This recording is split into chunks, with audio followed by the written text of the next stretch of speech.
Bíblia fala no Salmo 148, né, que tudo que tem fôlego, louve o Senhor.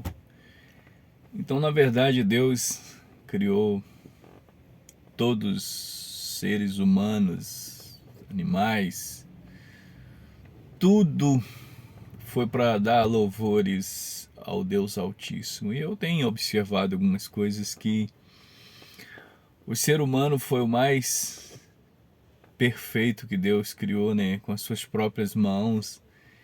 E eu acredito, ou tenho certeza, né, que nós, os humanos, são o que menos rende louvor ao Altíssimo.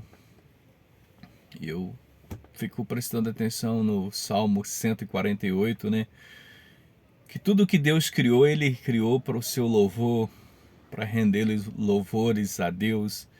E os animais, eles, na hora de dormir, né, enquanto acorda, eles, principalmente o galo canta, todos os animais, todos os bichos, eles, naquele horário certo, eles sempre dão o seu canto ali, né? E se você for ver o Salmo 148, de fato, eles estão rendendo louvores ao Altíssimo. E nós humanos, eu não consigo entender quanto o ser humano não presta. Mas com o tempo, eu fui analisando as escrituras e entendendo por que as coisas nesse mundo não são fáceis. E eu olhei o 1 Coríntios no capítulo 13, versículo 10, né?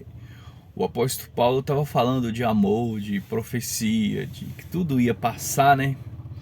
Aí ele fala que quando vier o que é perfeito. Então, assim, a verdade, claro que Deus criou nós para render louvores a Ele, e Ele fala que a vontade dEle tem que ser feita aqui na terra como ela é feita no céu.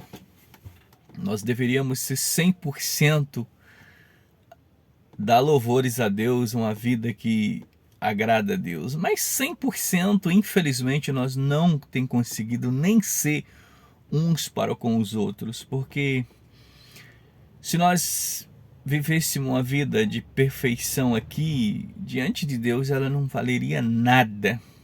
Mas nós somos tanto maus, nós humanos, que nós não conseguimos nem ser perfeitos uns para com os outros. É claro que nós temos que lutar para fazer o que é justo, o que é certo.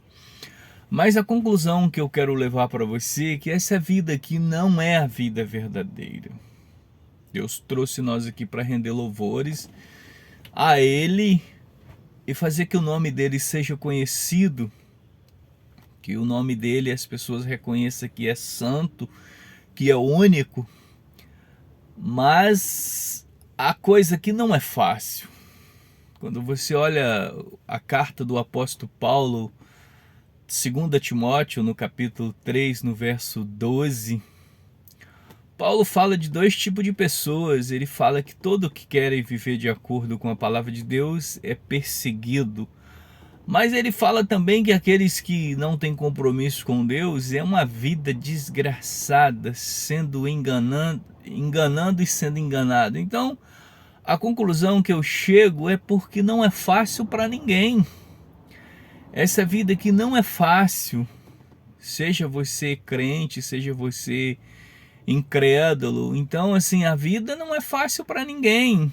Tudo é difícil, mas é porque às vezes nós erramos, e o crente que tem o Espírito Santo na mente dele, na vida dele, se ele errar, ele sofre, ele tem consequências, ele entristece. E mais aquela pessoa que não teme Deus, ela está na escuridão, ela anda no escuro. Quem anda no escuro não consegue ver muita coisa, né? Ou nada.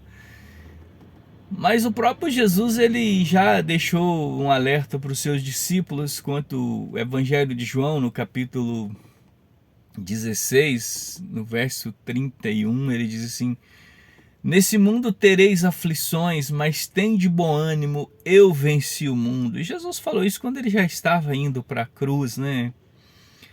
Mas o que eu quero trazer para você é que essa vida não é a vida verdadeira. Nós estamos morrendo, eu já estou com quase os 50, né? Já estou liberando os 50 e a fisionomia já vai mudando, os cabelos já estão grisalhos e a minha mensagem é que você acredita que tem uma vida verdadeira, porque você não acreditando, ela existe. É quanto à incredulidade, para você ser uma pessoa condenada, não precisa você crer. Nós já nascemos condenados. Então, para você ter a vida verdadeira, você precisa crer no Senhor Jesus, você precisa nascer de novo, você tem que mudar sua maneira de viver, você tem que pegar as escrituras e você vai ver os evangelhos do Senhor Jesus, aí você vai ver o apóstolo Paulo disciplinando algumas pessoas, disciplinando as igrejas, e você vai entender o que é seguir o Senhor Jesus, porque infelizmente nós temos muitos pregadores, pregadoras, missionários, missionárias, apóstolos, são pessoas que estão querendo dinheiro. Só que eu digo para você, o evangelho ele não mudou. O evangelho é boas novas de salvação, é aquilo que João Batista falou, arrependei porque o reino de Deus está próximo. Jesus fala a mesma coisa. Quando Jesus sobe para o céu, volta para o seu lugar, Pedro continua dizendo, arrependei porque o reino de Deus está próximo, e ali converteram 3.000 pessoas. Na segunda mensagem foram quase 5.000 pessoas ou 5.000 pessoas. Então o evangelho continua o mesmo, ainda que esses avarentos, esses mercenários continuam enganando você, querendo o seu dinheiro, o evangelho é de graça. É claro que se você congrega numa igreja, se você não contribui com ela, ela vai fechar as portas, porque todo mundo pensa assim. Mas se todo mundo pensar assim, eu não dou oferta, não faço nada, a igreja fecha as portas. Mas a igreja precisa de dinheiro, sim. Mas os mercenários estão aí. Mas o que você precisa é fazer aquilo que Jesus falou em João 8,32, conhecereis a verdade e a verdade vos libertará. Você precisa conhecer a verdade é o Senhor Jesus e a verdade está na Bíblia. Mas para finalizar, o Salmo 90, ele fala que a nossa vida é os 70, se chegar até os 80 é só canseira. Então, medita nisso. Isso aqui não é a vida verdadeira. A vida verdadeira é em Cristo Jesus. É o Cristo que morreu na cruz e deu a vida por você. E se você querer ter mais conhecimento sobre essa vida verdadeira, você tem que ler Apocalipse, nos últimos capítulos, onde ele fala na cidade santa. Só que a Bíblia, ela mostra o caminho da salvação e ela mostra também que as pessoas que não crê, elas já estão condenadas. É aquilo que Jesus falou em João 3. Quem nele crê não é condenado, mas o que não crê já está condenado.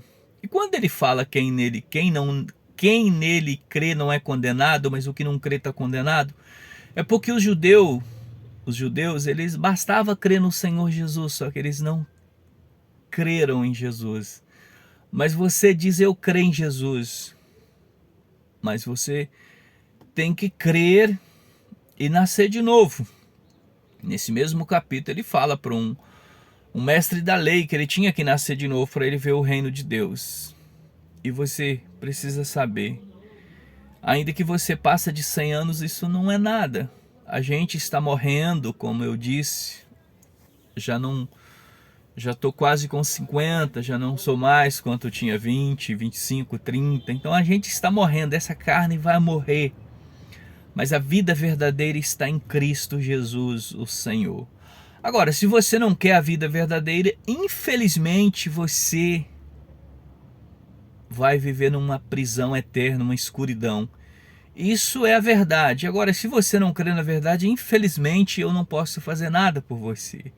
A única coisa que eu posso fazer por você É falar que Jesus morreu na cruz para perdoar os seus pecados. Agora, se você não crê, nada posso fazer.